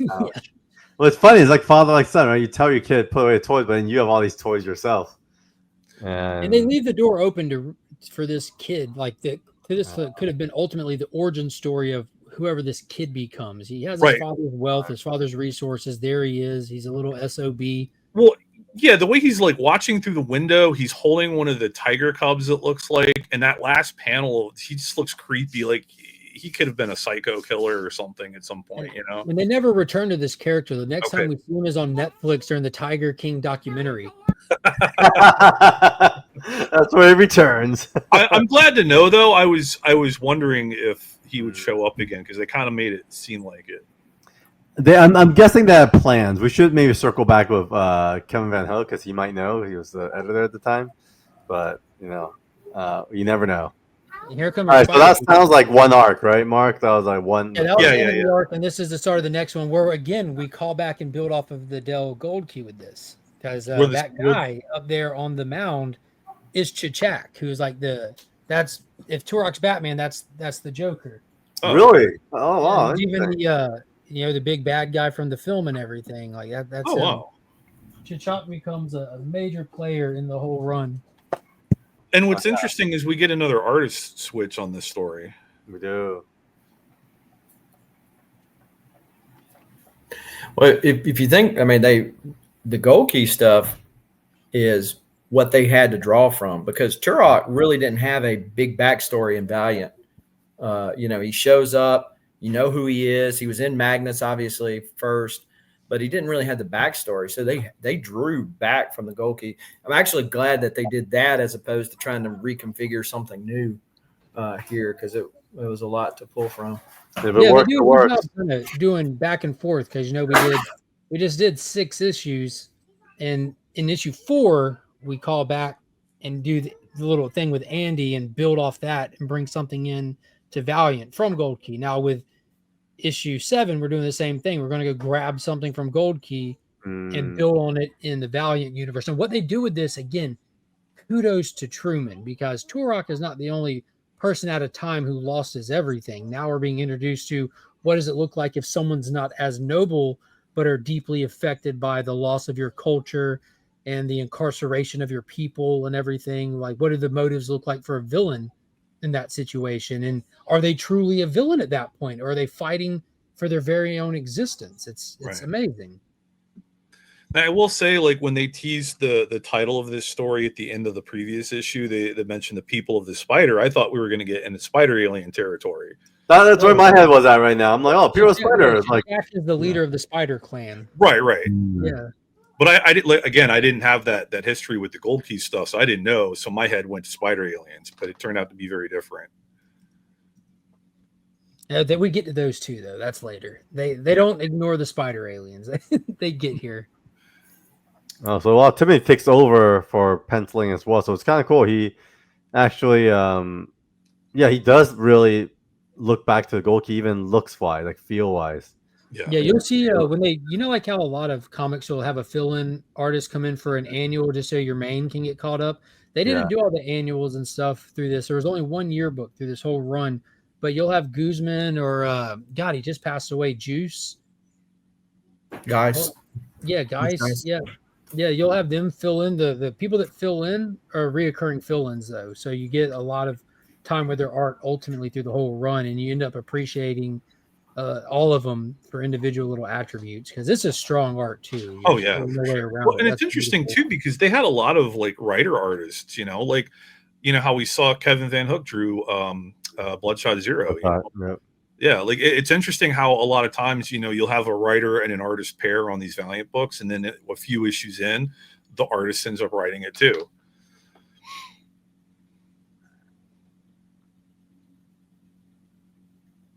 I don't know. I think artists do a lot of they do a lot more than they get credit for on the story side, because especially the Marvel way, which is they're giving these outlines. They're really telling the story at the end of the day. Yeah. So we get a little bit of some more tropes of the time. You have Dr. Howell here, who's our Turok liaison and archaeologist, paleontologist, and this is a gentleman who's kind of like ahead of her, who came before her, that she looks up to, who's now the point man and never meet your heroes kind of thing. He's pretty much a D-bag, but if I'm not mistaken, this is the one where they get brought in because there's a kidnapping, isn't it? Yeah. So they're in like a small rural area. I forget where exactly, but it's very like got the American South feel to it. There's a bunch of rednecks and stuff. But somebody... whoa, watch it. I'm in Georgia. Oh, okay. We call them good old boys. Okay, good old boys. Good boys. Well, and right there, that the one you just scrolled by, he's seeing Andy, he's seeing Andar. He's seeing. Oh, that's cool. That's cool. Like, I'm not seeing what's actually there, but what yeah. That's cool. That's cool page. I'm trying to remember where it is too, because this is another important arc that kind of builds the run. Because this place, this is where politics take root. You have the local mayor comes in and sees an opportunity, and ultimately, this place where this 3-issue arc takes place gets turned into a preserve where you can come and pay to hunt inside the confines of it, where it's like regulated and stuff. And we come back to later in the run as well. So it does a great job of building on itself. Like nothing, there's no waste in this book. It's really impressive. There's their first actual encounter with the people of the spider. Yeah. It would be kind of cool if they were somehow tied to the aliens. I wonder if there was any plans for that. Well, they did. There were several names from the Gold Key that Valiant brought forward and used it in a different way. So I'm curious if the spider people were actually, the spider aliens were actually used from this deal. Same thing with Dr. Mirage. The same thing with Harbinger and Solar. Oh, really? Were they Gold Key characters that they inspired? Yeah, but not in the same sense of what Valiant, just like that they used the name. It seemed like they took from that name. So I mean, I can't say I love Tim's dinosaurs though. I felt like his dinosaurs wasn't as accurate to what I don't know that. When we get to the cover of issue 9, it's one of my favorite. Okay. So is it more of a vintage look than you would say? It could be. I don't know. Because again, this is building heavily on the Del Gold Key stuff. Yeah, it seems like that was an era where we didn't have accurate resources to kind of, you had to like, oh, this is what the bones look like. We don't know anything else, and you kind of that makes sense. This is a very this is a very golden age look. That makes sense. If you just squinted your eyes and imagined it as one of those classic painted covers, it looks straight from it to me. Yeah, he really kind of pointed back. And there's where they see the little girl that got kidnapped. Mm-hmm. So they got to figure out what to do because they got to survive, and the dinosaurs, and then Turok seeing his old rival, the traitor of the lost land. Chit-Chak.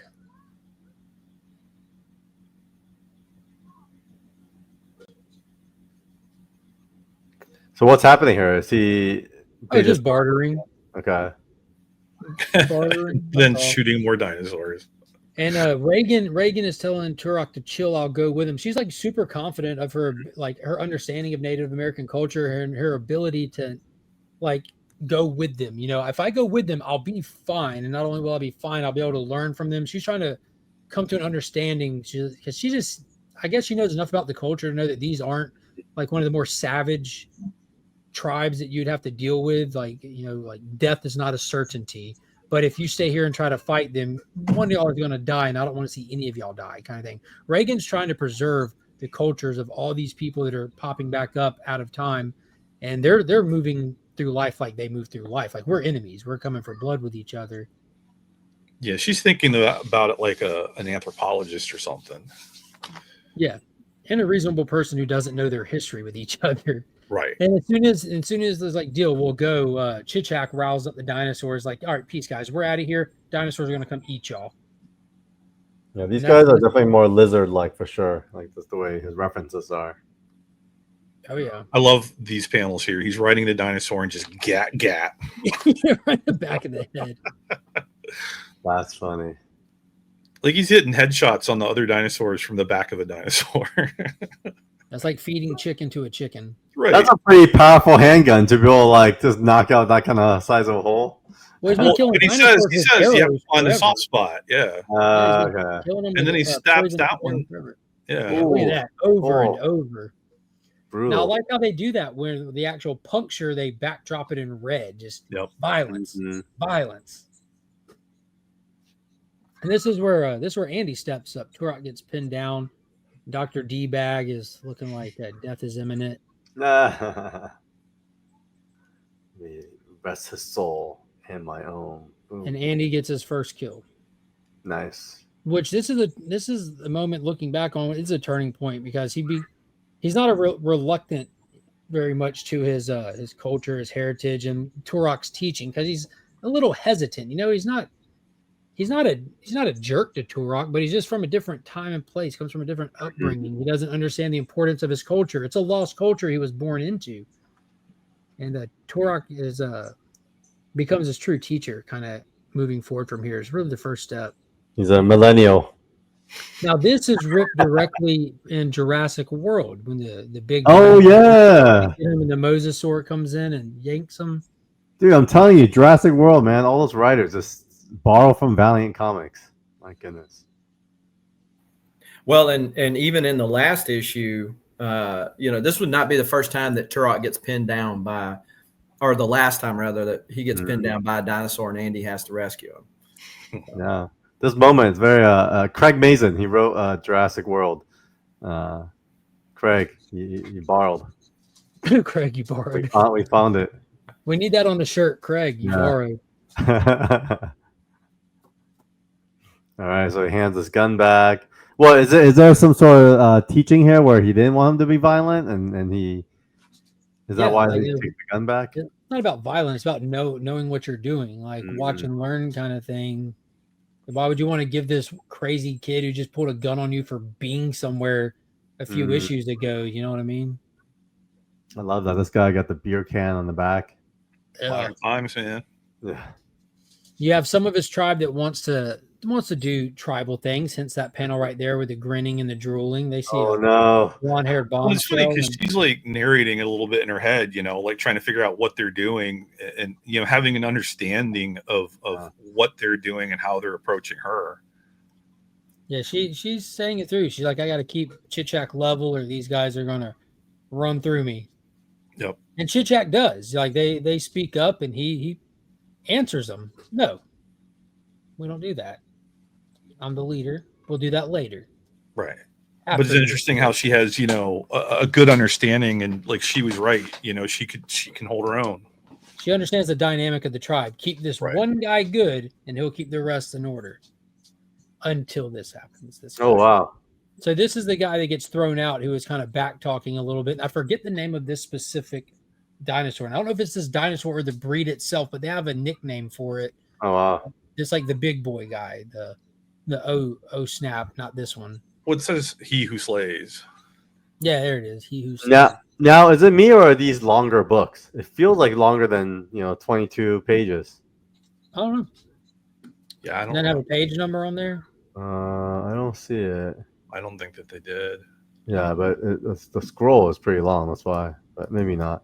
1, 2, 3, 4, 6, 7, 9, 10, 11, 12, 13, 14, 15, 16, 17, 18, 19, 20, 21. Oh no, it's up to 20. You know what? They pack a lot of details in all the pages.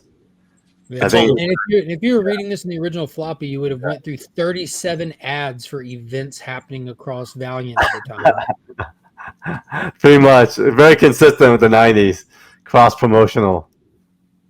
Okay. So they just packed a lot more writing in each of these pages. I think that's impressive. No, please. Rawr. Is this the same artist or new artist? No, it's still Truman. Okay. Coloring is definitely different. Shoot it, Turok, shoot it. No, I promise. No killing unless absolutely necessary. Please save me. He's doing this on purpose. He was planning on get something out of this guy. He sees a Spider Clan member who's clearly on the outs of the Spider Clan. And he jumps the gun. And now you see why he didn't want to give him one. Got it. And that's going to be his personality, I'm guessing, throughout the whole... He's the kid. Andy doesn't want to watch a man get ripped to shreds by a honker right in front of his eyes. Turok's seen this for decades. He knows this tribe. He knows this lifestyle. And they pissed off the, what did you say? He who devours? He who slays. He who slays. They pissed. Turok knew what he was looking at, too. Notice how he's laying into this one. Machine guns, handguns. It's not stopping.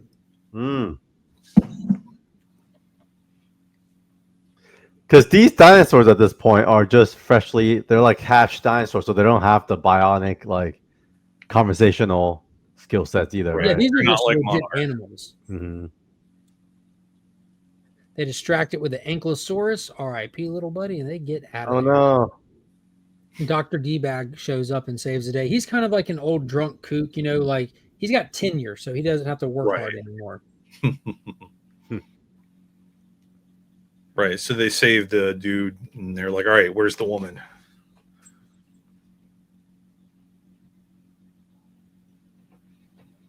And she's learning a little about their culture. Yep. Their journey. You know, we saw Turok's, we saw Andar's. It's a little bit of their journey and the way that they see Turok. They're a little bit jaded as well from his turn to Mother God as well. Not just their original little back and forths and all that, but Turok's had a bad reputation with a lot of people across Lost Land.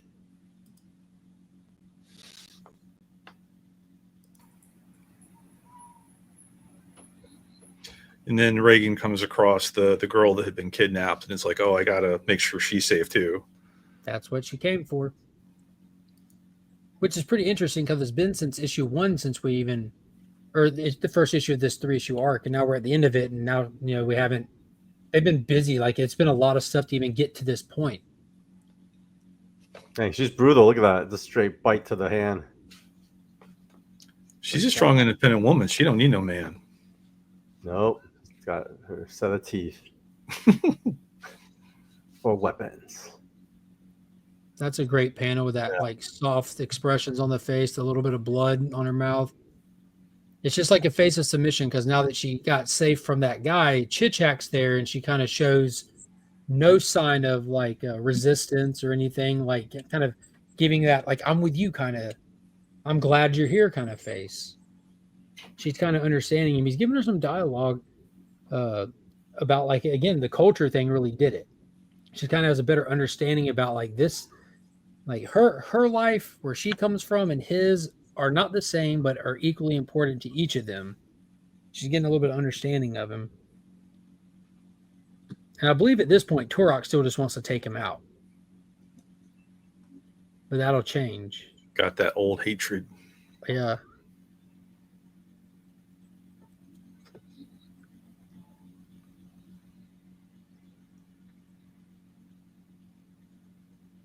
Oh, so there's a lot of like tribal politics that's happening here. Yeah, yeah. So I'm not going to attack. I want the girl. I want the kid. You can't have them. Bang, bang, pow. I could take you out, but I don't want to do it that way. Let's go old school. Let's get naked and fight. Yep. Here goes. Yep. Hand to hand. Yep. And then he clocks him with the butt of the gun. Done. Over. Throw it down. There it goes. Oh, where did that come from? The hunting party. Oh, hunting party. Oh, the good old boys. Yeah. The good old boys. Now, Who's this guy? This is the introduction of the mayor. Like this is a character will pop up again later. This is where politics come in. We've had the government introduced, and now politics is getting introduced into the book. He saw an opportunity to be the hero of the day. Ultimately, he called in the sheriff that called in the help just to piggyback off of it and take the success and the win. Unfortunately, some Native Americans lost their lives in that process, and now they're taking them all into custody. What's worse than fighting Turok for a winner-take-all is actually going into custody. And this is where you kind of get like a modern version of what they went through in the late 1800s when they all started going to reform school. And when you scroll down a little bit, this is where a major point for Turok. See, they're at the end of the gun, and then they're all getting arrested and keep going. Oh, wow. That face of the team looking at him and Chichak looking back and Turok understanding what he was told. When they took him to meet Andar and he didn't know it was Andar, she was talking about like the reservations and the loss of culture. And I forget there's a name for it that they use. It was like the gentrification of their people. And now he's watching it happen. Something that was gone is now reoccurring. Like, would it still happen today? Knowing the horrors that they went through 100 years ago, that had to be terrible. Now he's looking at it. And now they're, unfortunately for them, changing the man that Turok is even more. Wow. Man, like Tim Truman, he really has something to say, huh? Through his storytelling. Yeah. But he didn't even say it. It was just with a look back from Chichak. It was just a simple look back. Look at that Rags. Look at that. Oh, that's great. And I know we went through 1 through 9, but Mark, since you're here and you've kind of did a big blast through the whole Turok collection, like maybe you could talk us through as I flip through the covers as to what a reader can expect that they continue diving down through this series. Yeah, hit the next cover so I get an idea. Okay, Yeah. this is the one where like stereotypical herbal markets, black market herbal markets, like where you're taking like rhinoceros horn, elephant bones, and stuff like that. Yep. Turok gets word that there's one of those, and he gets recruited and sent to the city for the first time. So this is where you take Turok out of the outback, out of the jungles and the deserts, and he goes to the city. So it's like culture shock for him, but he's trying to shut down this operation that's taking Binosaur stuff. Wow. So you have like it is like an old rich Asian guy who's got like an impressive little black market force, and they get there. Not only is he taking these things, he's taking live dinosaurs, and again, see the Binosaurs. There's the old guy, and Turok kind of goes stealth on this. He leaves his team behind, not like at home, but he goes in on his own accord. He figures out where they are. Goes like this is still just a figuring out process, but he ends up breaking in, and yeah, here we go. Now hold it. Yeah, this is where he recognized a certain smell, and that's when he finds out they not just have dead things, but they have live honkers in here.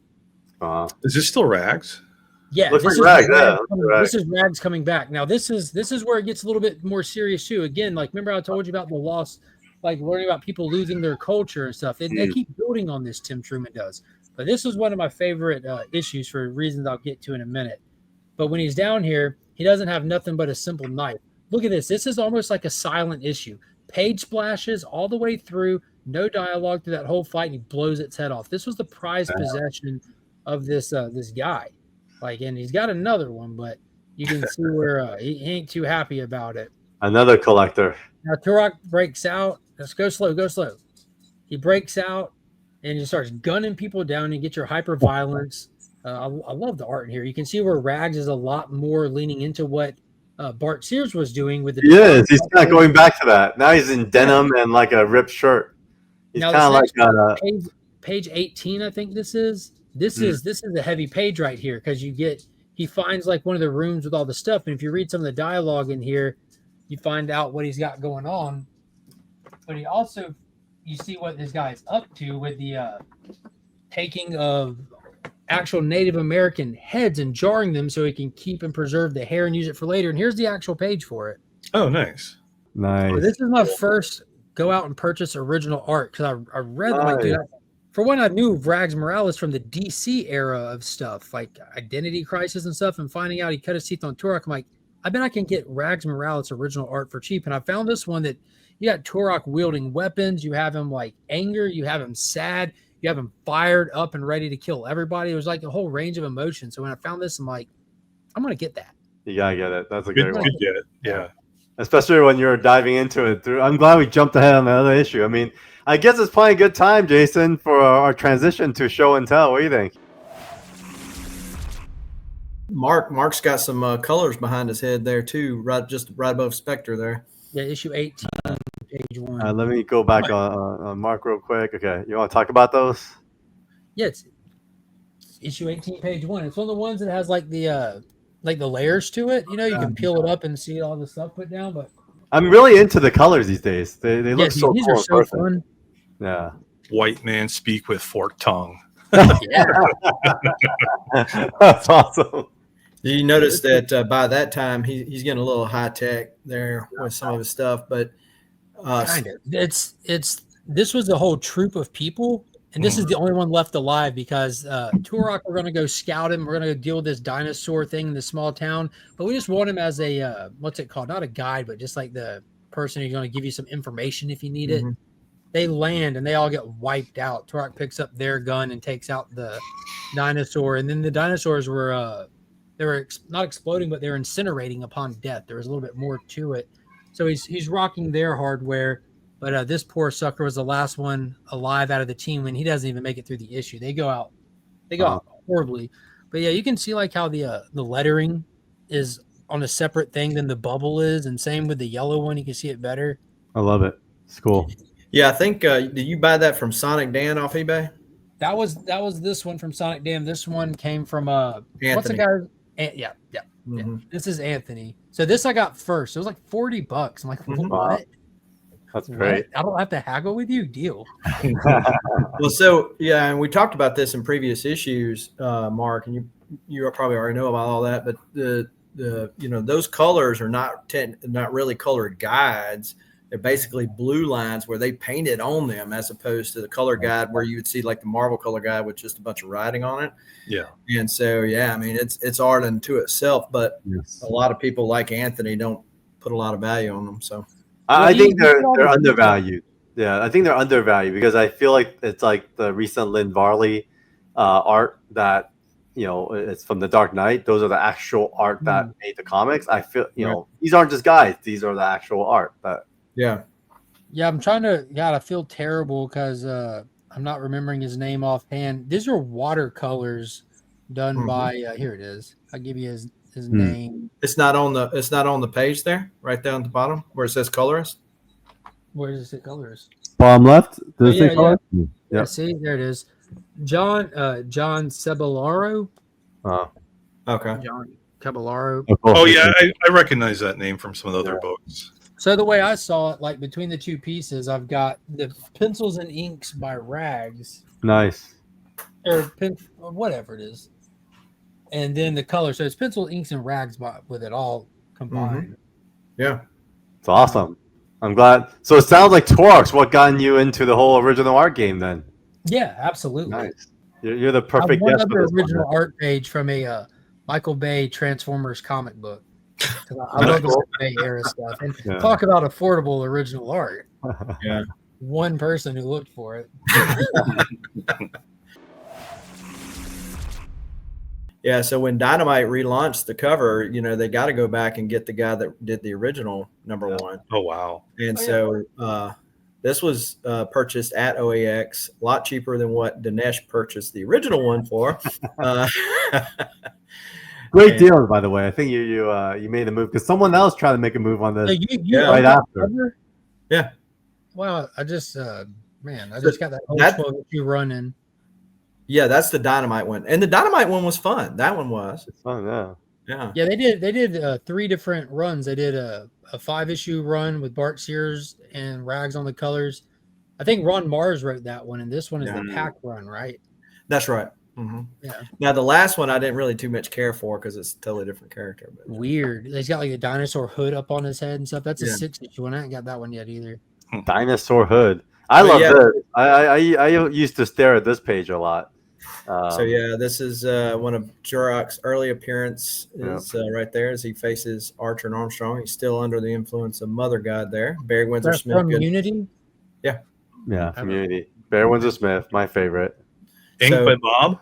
Inked by Bob and signed by Bob. At OAX. That's a good one. Boom. But and so there's the one from Turok number 2, the one you mentioned that you like, the silhouettes right there. Oh, there it is. Great page. Great page. Oh yeah, that's a good one. Yeah. Where do you find all these? Because I've still been looking online to find some of this kind of art for sale, and I've seen this website, and there's no prices on it. It looks like you have to join us for some of our adventures at OAX and New York Comic Con. Heroes Con too. Yeah, Heroes is a great place to get art. Which Mark is the one that turned me on to Heroes. He said it's the show. Heroes is great. Oh, Heroes is awesome. At this point, Jason, I got like the entire community going. Right? I mean, it's so huge. So there's that one right there. So we see that Mr. Douchebag. Oh yeah, it is. I recognize him. Professor Douchebag. His and then if you go to the one on the back. There you go. So he basically laid it out on the back side. On the back side, and he just flipped it over. I love that. That's a Sean Chen thing. I was going to say that. Sean does that a lot. So this is the one that one of the Dynamite runs. Yeah. And the dinosaurs. I've got several pages from Corey Smith. That's a nice one. Biting a horse's ass. Yeah. What other end do you bite? Yeah. I like this actually. This is sick. This I actually own the cover to that one. So if you scroll back out, this is just a prelim. So yeah, right here. Woo, this is beast. Jeez. Problem. So that's Bart. Bart Sears. That's issue 1 of one of the runs from Dynamite. He added the dinosaur in later. So if you scroll down, you'll see the print and the cover have. Oh yeah, big ass T-Rex. Oh wow. Yeah, that's the Ron Mars run, right? Yeah. Mm-hmm. 5-issue run. Have you read that, Jason? Yeah. Amazing, right? Like it makes you want to read the Acclaim stuff, because I went ahead and read that because I was waiting on Acclaim to come in. That's not the original Turok. It's not. Turok. It's a whole different person.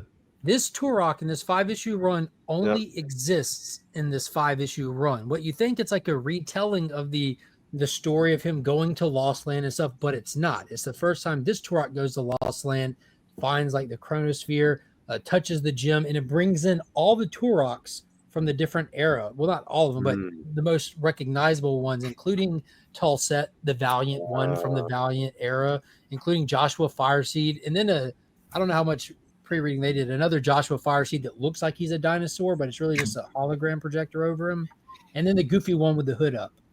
So I talked to Ron Mars about that run, and he was so excited that I actually liked it. Yeah, I loved it. Wow. That's cool. That's a great piece. Nice, man. You have a pretty serious Turok collection. I didn't know that. You have this. What's that one? Yeah. Fred Hembeck.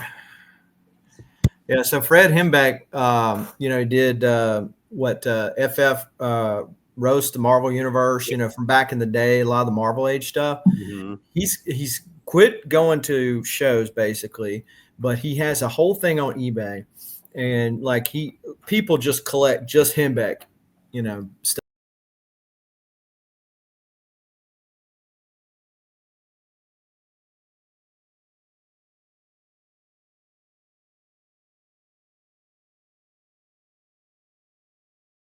Yeah, he was like the Mannix of his time, right? Right. Whoa, we have a lot. I didn't know that. Yeah, Carl, the Hembeck collectors are obsessive. It's crazy. Dude, seriously. Oh my God. Well, so you see, because he doesn't really take commissions anymore, it's hard to get more fringe characters like a Valiant character. You mean like this guy? Yeah, exactly. Real that quick. thing, right? Show and tell. Yeah. This is one that when he was on with Bill, they auctioned off a specific commission one. So I won that one. Yeah. That's cool. Congrats. But it's funny. He had done Stingray at least once before, but got snapped up by the rabid collectors. So I had to ask for one special. So like he'll do like groups, Mark, like X-Men or whatever like that. And then everybody wants to get they just collect the X-Men. You notice I got some of the Hulk characters, certainly the Valiant ones. Yeah, there's OG with the green face. Oh yeah, green face. My Cyclops toy, the X Factor Cyclops toy from the late '80s. When I was a kid, me and my dad sat in the kitchen and we painted it up like Solar, and I still have that to this day. That's so cool. Marcus refers to Solar as radioactive Cyclops. There you go. Yeah, I see it. True. Very true. I see it. Yeah. Well, if going back to the Gold Key stuff. Oh, you even got faith. When he actually came out with the costume, because the first few issues it was just him. Yeah. All right, let me dive into my show and tell real quick. I have 2 pages from Turok. Yep, there you go. I got that from Heroes Con some years back. 2 pages. I haven't uploaded these on Cap yet. We've seen it on OnlyFans. This is from Turok number 1. There's that page that kind of recaps the whole Unity chapter. Yep. I don't know what happened to all the words, but this is the same thing that happens to all the Valiant pages, man. At that point, they weren't putting the words on them. They were on there, but they were still putting the word bubbles on there. And so this page was sold by Bart the same time I bought my issue 2. And I was looking at both these pages unsold. And the person that Carl bought that from, because beat you to it, right? Well, that makes it easy. So I'm just going to get 2. So that's what happened. Then Carl ended up getting it from him. So Yeah, I got it from that guy. But then before that, I actually had first dibs before Bart went, and I got this one, this first kind of battle page. Because I was trying to pick one over the other, and then this other guy who owned it, he wanted me to stay of an auction. And so to do that, he bribed me with that other Turok page. Wow. So I did it. So Carl picked this up at Heroes from Bart. Yes. It was in his portfolio, and I go, what? I said, sell me this one right now, Bart. He goes, it's already sold. I said, who? About that time, here comes Carl walking up. I'm like, this guy, he's got too much great stuff already. Yep. So this is my only 2 Turok pages. So pretty happy with these guys. Yeah, for sure. Those are gorgeous.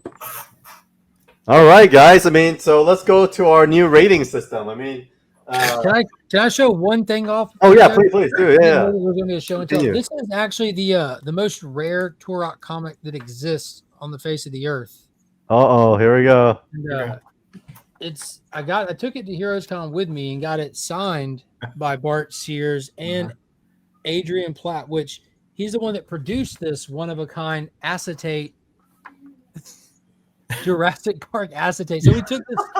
So back when the that Clayton Crane C2E2 scandal happened with that weird cover, yes, the acetate gate with that weird cover on the Miles thing that was made, like he made this kind of jokingly, made one of them, sold it on his whatnot, put 8 staples in it to make fun of the 4 staples that was in the other one, put his logo on the back, and he goes by Actual Dracula. And instead of it saying "In God We Entrust," where they messed up the real one, he put "In Drac We Entrust."